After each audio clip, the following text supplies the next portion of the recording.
Hello everybody, welcome to the Thomann YouTube channel. I'm Andy and today we're on location.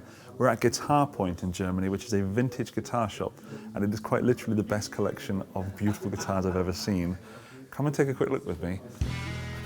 I've got Kris over here and Simon from Guitar Point. We're going to do a little tour for you, but before I do that, I'm going to set a quick challenge for Kris. Kris, my man, excuse me guys. Hello. Hi, this is Simon who I was talking about. Hi. And as you know, this is Kris from the Thomann channel. Hi guys. Kris, I've got a challenge for you. Oh. Take a quick look around, and there's so many beautiful guitars in this room. Yeah. I want you to spend a little bit of time, please, finding the one guitar that speaks to you the most. Oh, come on, man. That's impossible. Just the one, or maybe a handful, and then get it down to one. Oh, that sounds better. And then a further challenge, can you find something that you think is the one for me? For you? Oh, yeah. Come on. Okay. And then what we'll do is at the end of the video, maybe you could play them for us and explain a little bit about the guitars, Sure. play them through. Oh, any time, man. So, Kris, your job is to go and find a nice guitar. I'm in heaven. Oh yeah, man. All right, you ready? Hit me. Off you go. So, Kris is off finding himself a guitar, which means I get to introduce you to Simon, who works here at Guitar Point. Absolutely. Hey, how are you doing? I'm good. This is our YouTube channel. They're here wanting to see all these beautiful guitars, and what a better way to do it than have a tour by you. Okay, I'll give you a tour. Yeah. Of course. Yeah, welcome to Guitar Point. Well, this is our ES wall. So we have a couple of very nice Gibson semi-hollow body guitars. Simon, this is the one very that nice shouts one. out at me. Yeah, because that colour is something that I was not expecting to see on a vintage guitar. It looks like candy apple red. Yeah. It's called Burgundy metallic, Burgundy red metallic. It's kind of the counterpart to the Fender candy apple red. So it's, I think, looks almost the same. Yeah, this is a rare color, very nice guitar in a very great condition. I mean, you can see some weather checking, but it's still great. Yeah. It's got the right amount of checking, like you want to see this on a vintage guitar. Yeah, but sometimes not too much. It depends on if you like it or if you don't. So this is actually it's a 68 or 67. They've got the I think you can see it on the camera, but usually these models had the Gibson letters on the pickguard, but it's gone. You can see some hints of it. This is what tells us this must be a late 67 or 68 model. Yeah. Cool. It's Beautiful guitar. Absolutely. And just to reiterate, this is a vintage guitar shop, right, Simon? There are no new guitars. No here. new guitars. No, we don't sell any new guitars. So it's not like relic custom shops or. We've got some custom shop guitars as well, but they are not new. Got a nice ES-345, which is it's from ¡64, which is yeah, it's great because it's got the old nut width, which is very important to many people. That changed in '65. They got narrower after '64. Do you also have them in sort of slightly modified condition? We are focused on guitars in original condition. This is our business. This is what we are famous for. Every once in a while we buy a refin as well. It's attractive to players or to people that don't want to spend that much money sometimes on a vintage instrument. But we are actually looking, when we buy guitars, we're looking for guitars in 100% original condition. I have a couple of questions for you. We're going to move around, and this area is, why is that behind glass? Well, it's behind glass because everybody wants to touch it. Okay, everybody then we should wants definitely to touch show it. that. Have a look at the guitars in this special room. So run us through the highlights, Simon. What's in here? Well, the highlight of the shop is right in the middle. That's the original 59 Les Paul, the Holy Grail guitar, and it's a beautiful example of this this year. It's got a nice flamey maple top and the perfect color. I mean, it depends if you are more into the stronger cherry sunburst colors. That's the color they all have been shipped. Cherry sunburst, and they faded to all different shades of sunburst. Some are more brownish, some are more like lemon, and yeah, this is kind of a lemon burst color. There's a 1960 Les Paul Standard right next to it on the left side with double cream pickups, which is the most rare version of the PAF. Really, humbuckers. the double cream. The double creams, yeah, the most desired, most expensive as well.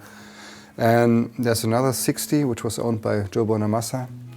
Okay, well that leads me on to my next question. Yeah. One of the reasons vintage guitars are higher priced is because of the story that comes with it, I guess. Yeah. And so with a Bonamassa 60, does that ultimately put more on the price? It always depends on the history of the exact guitar. If there was a certain song recorded with the guitar or something like that, I think this would be more valuable. A few people have asked me, like, why are vintage guitars so much more expensive? Do they play better? Do they sound better? What's your opinion on that? I mean, it's the reason. It's always different. It's not that all vintage guitars are more expensive.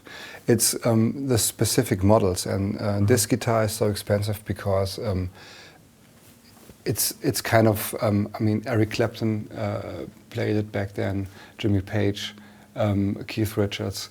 And the list is very long. All these famous guitar players decided at one point that this is the guitar of their choice. I think they are maybe the best Les Pauls they did in the 50s because they have the 59 model has the bigger frets. It's got the beautiful sunburst top with the curly maple, and before that there were the gold tops. I want to show you every guitar in this place. It's like that one and that one, that. But we have to show this gold top because this is the one that spoke to me. And just very quickly, I know there are people in the comments right now saying, "What's that one at the back? What's this? What's this? Why did he miss that one out?" Please bear with us, otherwise this video would be so long. Absolutely. And I'm quite happy to make another video and come back and do a super long extended version if you ask for us in the comments. But what I was trying to do is ask some things that I think you people watching this might ask. Number one would be, what is the oldest guitar that you have at Guitar Point, or one of the oldest?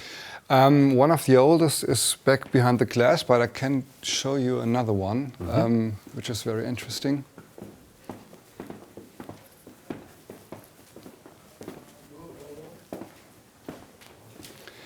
So it's from 1940. We've got a 1939 archtop as well, but this one is very special. This is why I wanted to show it to you.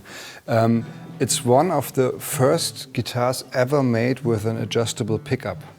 So this is really what I mentioned earlier. You're always wondering about the value of the guitars. Sure. This is one of only 47 made in 1940. With the adjustable pickup, and it's even a low serial number for that. So it's very, very rare, and you barely see this with this huge pickup. So I don't know if you can see this, but there's one pole piece per string, and it's going slanted in that direction.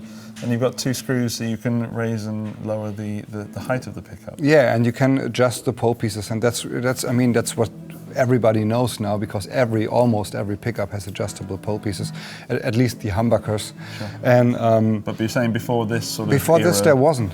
Okay, let's flip this then. What's the youngest guitar you have, and at what point does a guitar become vintage? The collector's point of view would be pre-1970, but there's so many 70s guitars that I would consider vintage as well right now. So is it wrong to go for year first? Is it right to go for era and then the year within that era?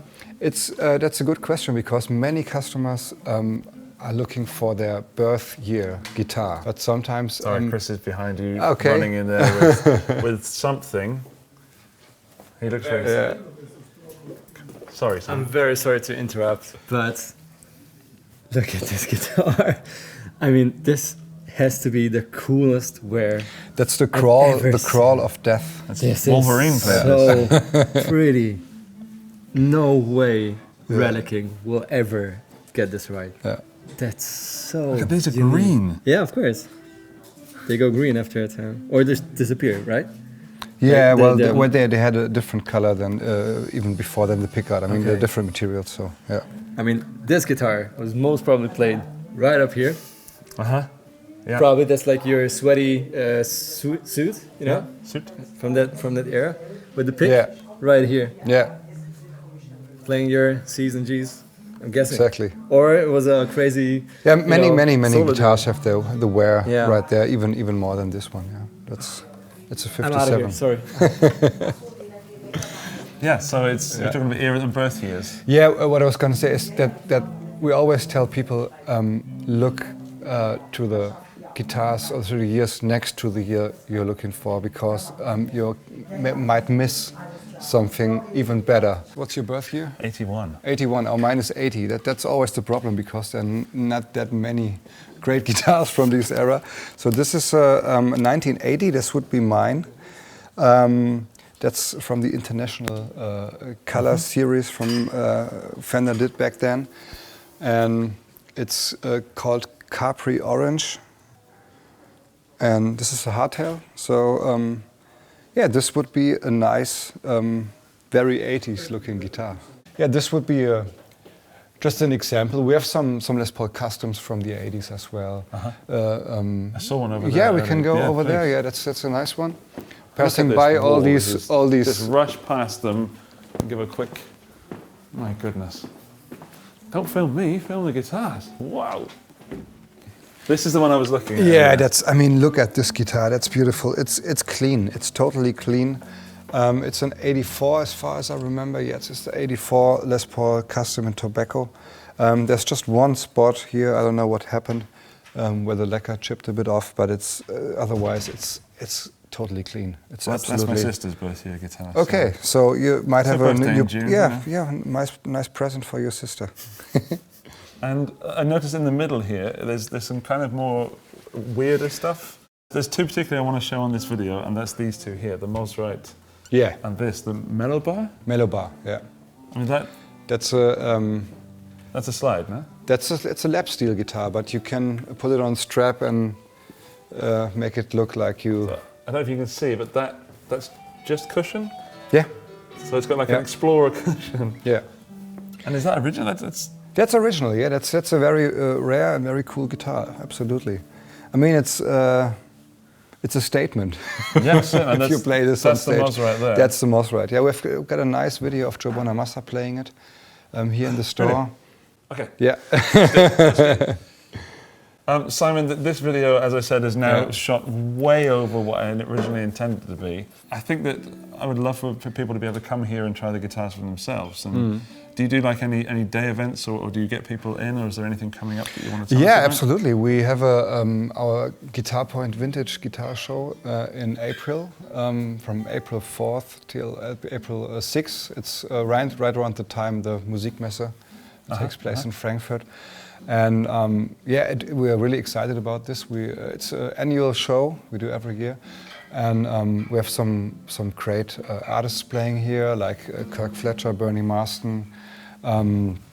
Yeah, we have some special exhibitions here. We have a burst convention, so we'll have a lot of Les Paul Sunbursts from the 50s. A burst convention. Yeah, absolutely. So if you want to see a lot of great late 50s Les Paul Sunbursts, don't miss it. I mean, you can find it online on our website, and yeah.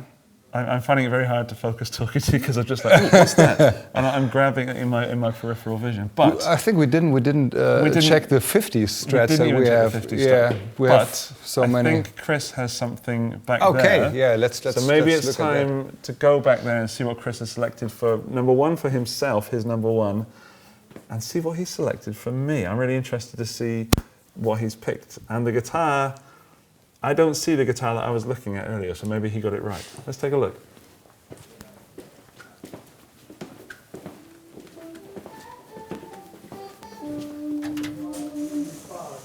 Yeah, really nice. Hey Kris, you look happy. Oh man. So you've found a Strat, and not only a Strat, believe me. Okay. All right, that sounds positive. We've just done the tour, and we've almost covered like a small percentage of the guitars in this place. So like 5%. Good job. You've picked out some stuff, Yes, I did, man. and you're going to play it for us now. Yes. Okay, just give me a moment to say thank you to Simon. Simon, thank you so much for the tour. Hey, you're welcome. We're going to have to come back at some point because we didn't even cover Always welcome. enough. If there's something you saw in the video that you want more information on, is there a website you have that Yeah. people can get more info? It's guitarpoint.com. Yeah. Great. You can find everything we have. Photos, info. Photos, everything.